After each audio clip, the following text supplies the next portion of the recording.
So, the next part is called Thinking Outside the Box. It's a special format here in this conference. Thinking outside the box in terms of drones, with perspective drones, means, in this case, what is the role of drones in developing nations? What is the societal impacts? What is the necessary mental changes that are needed? So, our next guest, Karim El Adl, is student researcher and entrepreneur. He leads the winning real-world design challenge team. It's a drone competition sponsored by the FAA. And he has a position on the Paradigm Hyperloop team, which made the second place in the most recent competition. So he probably already met Elon Musk.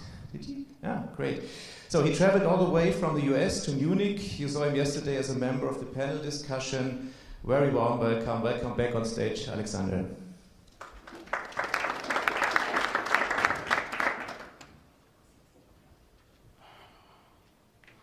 All right. Thank you, everyone. Thank you for coming. Guten Morgen. So I'm Alexander, as he said, and I'm originally from Heidelberg, so I guess you can talk to me in German, but I'm living in Boston now, in the US. And in this presentation, I really want to talk about how we can sort of expand the discussion in the drone industry into the developing world. Also, I guess this presentation will be a little bit more broad, as my goal is to present my view of the future as a young technologist and hopefully inspire you as leaders of the industry. So I think it's necessary to give a little bit of a short background about myself. So I did participate in RWDC, but I'm also very interested and involved in the robotics research environment in Boston. So for example, this summer, I was working on the NASA Valkyrie, and that's a robot that is being developed jointly by Northeastern, MIT, and NASA in order to help astronauts set up the Mars colony and then explore Mars. But of course, it's not going to be the only robot on Mars, and swarms are definitely going to have drones rather, are definitely going to have a big part in this. And that's why I really researched drone swarms and robotic swarms that could be applied in exploring Mars. And I'm really going to get back to this topic later, as I think it can really be applied in the developing world as well. And just for an agenda, I want to talk about why I care about developing nations in terms of drones. Also, what are their applications? What challenges do we still face, and why are they not common today? Also, some technological accelerators that will help us implement drones successfully. And then also, I'm going to open it up to questions, so I guess prepare your questions. I just want to start with this. So, a lot of you may recognize this picture. So this is the blue marble image, which was taken by Apollo 17 in 1972. And this is significant in this context for two reasons. So, first of all, it really shows that there's one world. But for the purpose of this presentation, I want to really split up the world into the developed world and the developing world. And this gap sort of comes from the huge technological difference between different nations. And this picture is also significant for another reason, because this is the first time humanity could look down upon the entirety of Earth and really analyze it from above. And later satellites have taken on this purpose, and now drones are really taking over in this field. And that's not only because drones are better at a lot of application in terms of cost as well as resolution, but also because they're far more accessible. And this is important. And we need to expand this accessibility of drones to the developing world in the years to come. And I just want to start out with one example. So this is a drone by a company called Zipline, who now have built the largest drone delivery network in the world. So they operate in Rwanda and in next quarter in Tanzania, and they'll be delivering 2,000 packages of blood as well as medical supplies such as vaccines every day. They also supply it to 1,000 plus hospitals using 120 plus drones and service 10 million people, which this really shows that drones are already being moved into the developing world, and we really need to, I guess, look at this now to either develop preventative regulations and really get on this technology. As from working in a startup incubator where there are a lot of spin-offs from MIT and Harvard as well as Northeastern, in drones, I've seen the most successful companies are those that are able to predict what's going to be popular in 5 to 10 years and not really what's hyped up today. So next I want to get into why developing nations. So developing nations are those countries defined by the United Nations as having a less established industrial base as well as a very low human development index. And to implement drones, I really want to focus on those specifically that satisfy three categories. So first, they have to have a lot of people that can benefit from drones and use this technology. Secondly, their government has to be technologically progressive in order to try to move the country into the future. And then third, they have to have an industrial base that's been established in order to make these drone technologies really a solution rather than just taking pretty pictures. And if you look at this, the number one country for applying drones is really India right now. And now I want to move into sort of the three categories why I'm interested in developing nations. So first of all, they lack a lot of the restrictive regulations we often see in the modernized world. And this is not necessarily a good thing, as we don't want any accidents that would push the industry back. But what this allows us to do is take a lot of existing regulations that have been developed and really move these and adapt these to these nations. Also, they lack a lot of the dead weight of old technology that we often run into. And this allows them to leapfrog into the future.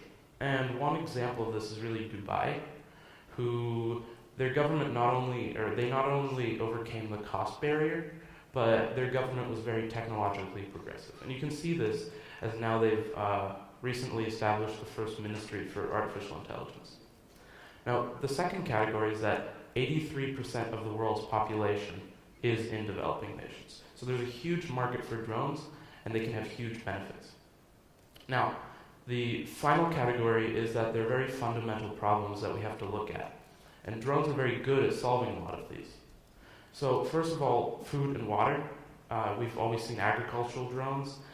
Second of all, energy and infrastructure, so drones and inspection. And then third of all, public health and disaster relief, as I mentioned before. So now I really want to look at the applications a little bit further in these three categories. And the applications can differ a little bit from those that we see in the developed world, or they can differ a lot. And I guess it's really important. So it's really important to look at the first category, food and water, as really no nation's been able to thrive without an excess of this. And we always see like the super hyped up promises of drones in agriculture. And about a year ago, I was working with an Indian startup to adapt a drone solution my team had developed for our region in the United States. For the Indian market. And really through this, I learned a lot of the practical differences between the US market and the Indian market in terms of agriculture.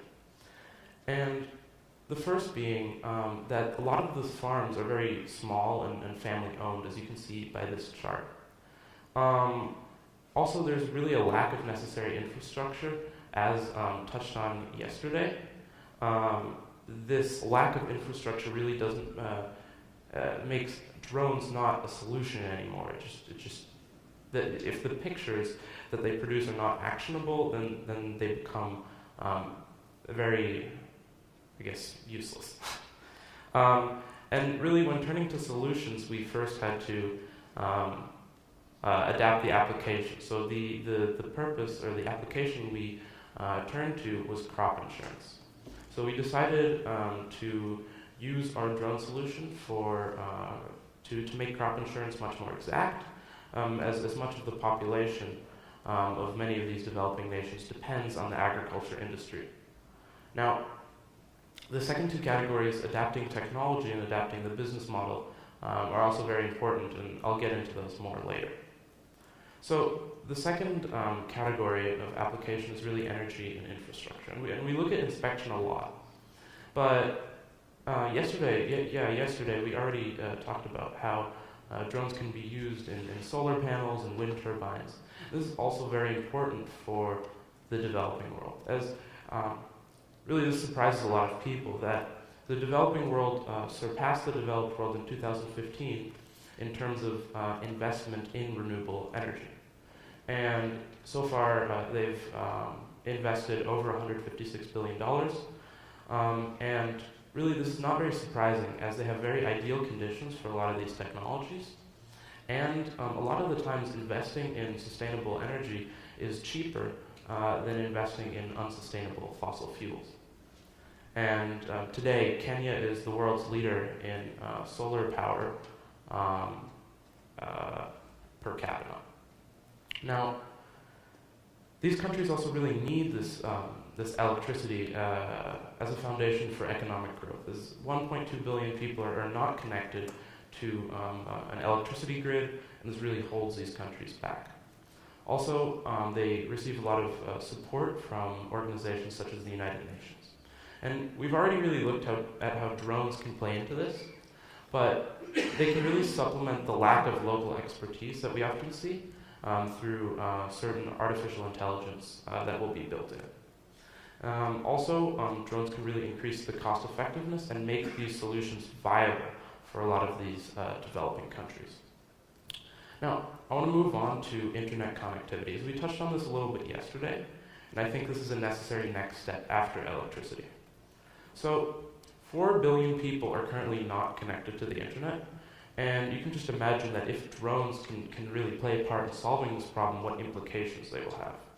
So, if these countries are connected to the internet, that will really boost the economy through mobile commerce, as well as promoting the startups, also foster education, healthcare, financial services, and really many other things we take for granted. And I just want to point out this map, which is very interesting. And it really shows the lack of internet connectivity in much of the world. And also it's important to keep in mind that 2G connections are a 30-year-old technology that are about 1,000 times slower than the 4G speeds that we often have today. And this slower internet connection really means the difference between life and death in a lot of these countries. So drones can really play into this, but of course they're not going to be the whole solution, as we need to look at different technologies such as low Earth orbit microsats, balloons, networks of drones, and certain 5G networks that can be used in cities. Now, drones are being used by a lot of different companies, and they're being developed to fly much higher than traditional aviation, and use solar power to stay aloft for months at a time, as they often only use about 5,000 watts of electricity, which is really amazing. So I think we need to follow this technology more, but now I want to switch gears into, I guess, what I started with, which is public health and disaster relief. And I already gave the example of transporting blood and medical supplies, but in disaster relief we see drones a lot after hurricanes, such as those in Florida or Houston, as well as Puerto Rico. And they often can provide internet connectivity, electricity, food, water, medical supplies, or information that's necessary for first responders. But I don't think these applications are largely being solved or have been solved, so I really want to look towards the future. And this is an application that has really been talked about in I guess, my background from the research environment, and it might not be as far out as many people think. So that is using swarms of drones to test certain environments.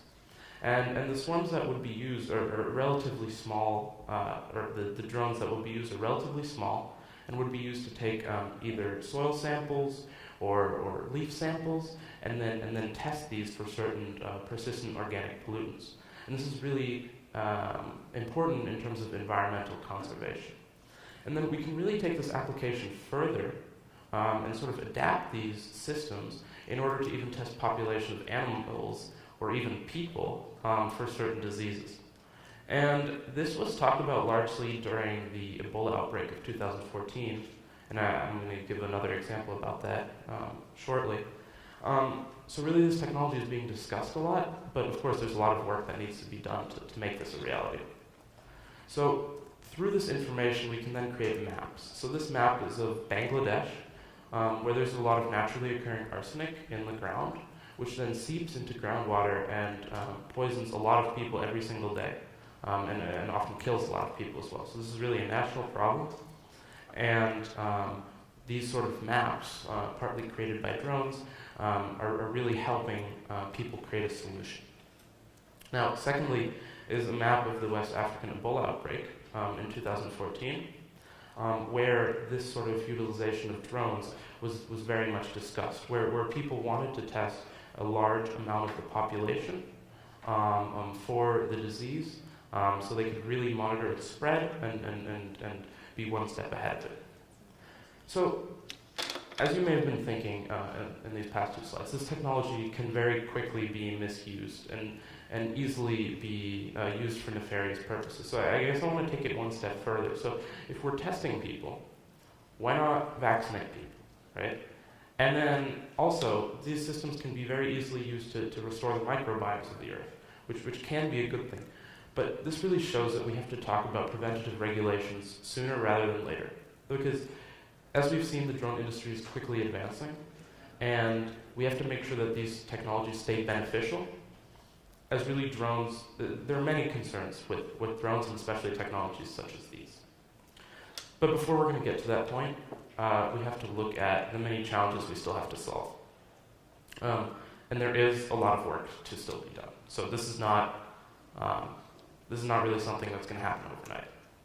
And the challenges in the developing world are actually, I guess, very interesting, as we have to look at the challenges that face us everywhere, such as battery technologies or the huge data analytics challenge that we face, but also we have to look at tougher challenges such as the huge cost barrier that faces us. And we have to tackle this from a few different angles. So first of all, to make drones more cost effective, not really cheaper, but drone solutions more cost effective, we have to adopt new business models. And when I was working on crop insurance in India, really a large part of my business model was selling data as a service. And this might be quite worrisome, but in developing nations it's actually a very good solution, as there's no really restrictive guidelines, just the general data privacy regulation that will be rolled out in Europe. But this does not mean that we can intrude on people's privacy. So really we found that the best solution is to let people keep ownership of their own data, and then they can decide what to do with it, whether they want to sell it, share it, and I guess make money off of it. They could also decide if this data would be anonymous or personally identifiable. And then this was very useful for us because it really spread out the cost of these solutions and made them viable for a lot of people in the developing world.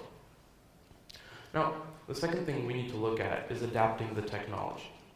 So it might be intuitive to think that we have to use, I guess, more low-tech technologies, cheaper technologies to be used in the developing world. But we can't expect to move the developing world into the future by really using technologies of the past. So we have to find a good balance between advanced technologies that probably haven't really become common yet, and also providing cost-effective solutions. And I guess for really early and rudimentary applications, we can use consumer drones and easily retrofit them for commercial purposes. But often this won't solve many of the big problems that we see. So to solve those problems, we have to turn to emerging technologies. And drones are really not common in the developing world due to really the lack of a lot of these cheap, common, and very advanced, powerful technologies that will make drones very profitable. And to emerge these technologies, we have to start looking at drones as smartphones that can fly with wings or propellers, rather than looking at them as planes without pilots. And what this does is it really underlines the point that drones should be connected, they should have some level of intelligence, that they should provide a very actionable solution, and several other factors. Now, the first point that's very important in all markets is either automation and then the next step being autonomy for drones. And this takes out the human factor and the human inefficiencies that are introduced in a lot of these solutions. Also, it reduces the marginal cost, making drones much more cost effective. And we can start looking at this by doing something we talk about a lot in robotics, which is closing the loop. And we can do this through connecting drones with IoT infrastructures, and then using artificial intelligence to provide the capabilities necessary for this. And the first loop I want to look at is sort of the onboard analytics on a drone. And a good example of this is the sense and avoid technologies we see in many advanced drones today. Also, the second loop is sort of the drone sending data back to an IoT gateway that is on site, and this is where the human can really interact, depending on the application. And this gateway really analyzes the data further and analyzes more intensive data, and then tells the drone how to change its path, how to change its mission. But it also then decides what data to relay to the cloud. And there the data is further analyzed and compared to previous data. And here the cloud can then take this data and then tell the drone how to change its mission. And this is important because here, so for example, if you're inspecting a wind turbine, the cloud can take the pictures that your drone took and then really tell the drone, okay, so now turn this way, zoom in a little bit, and that's how you're going to get the best results.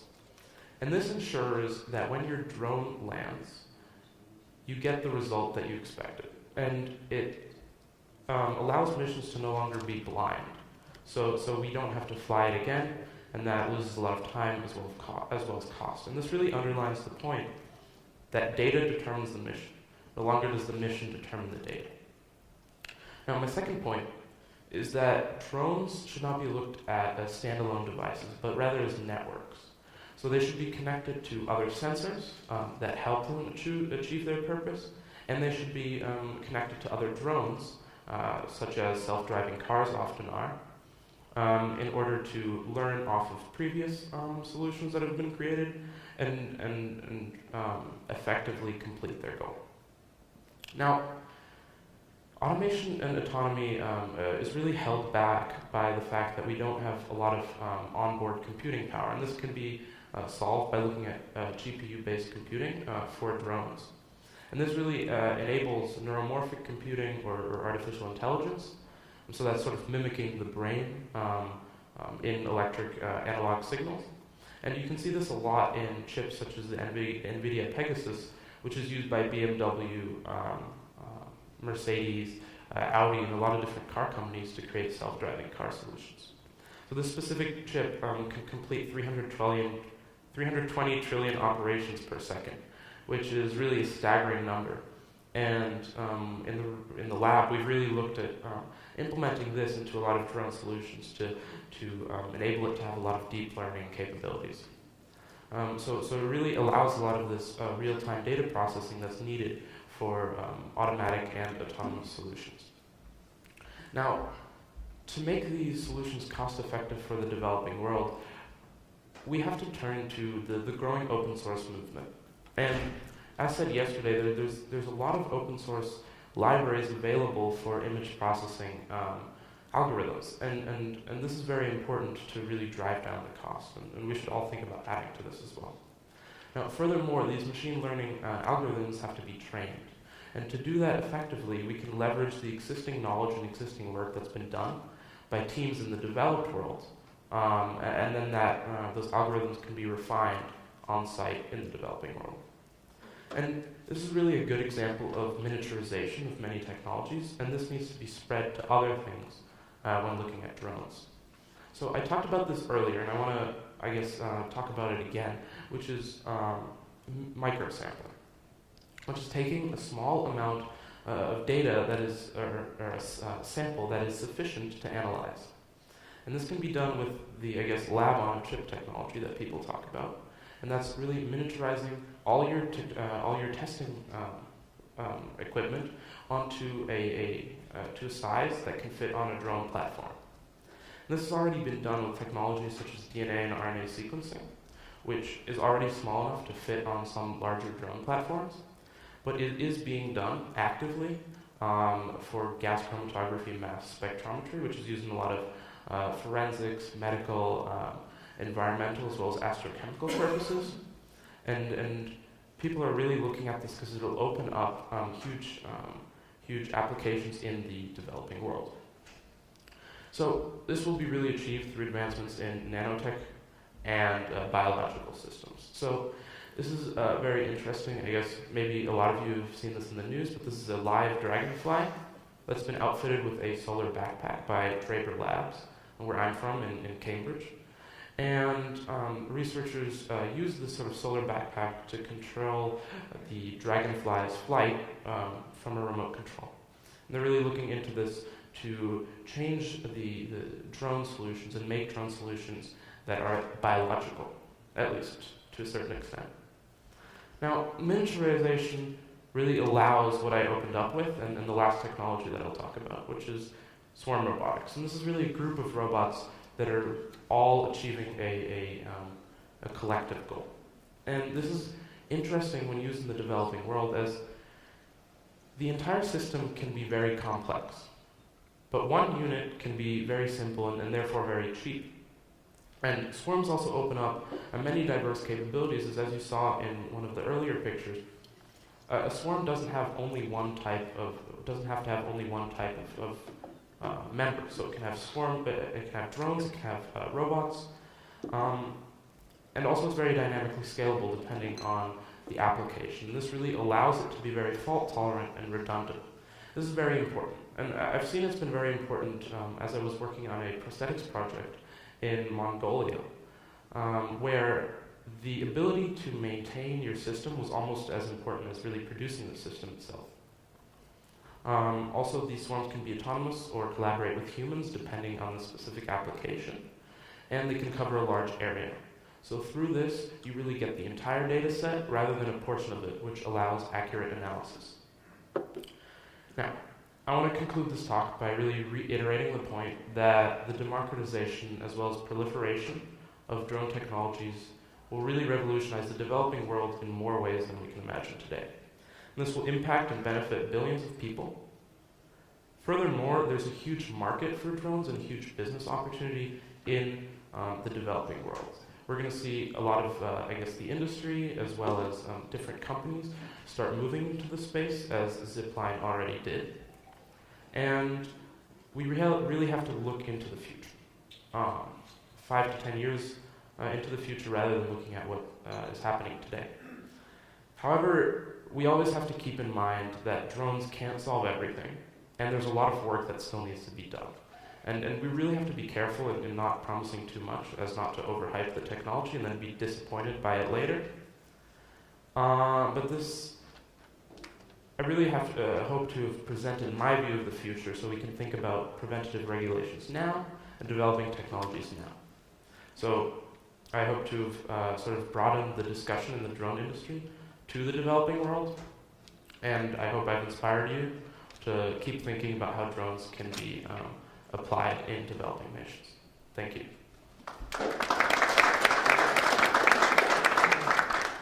Thank you, Alexander, for all these inspirations. Are there any questions?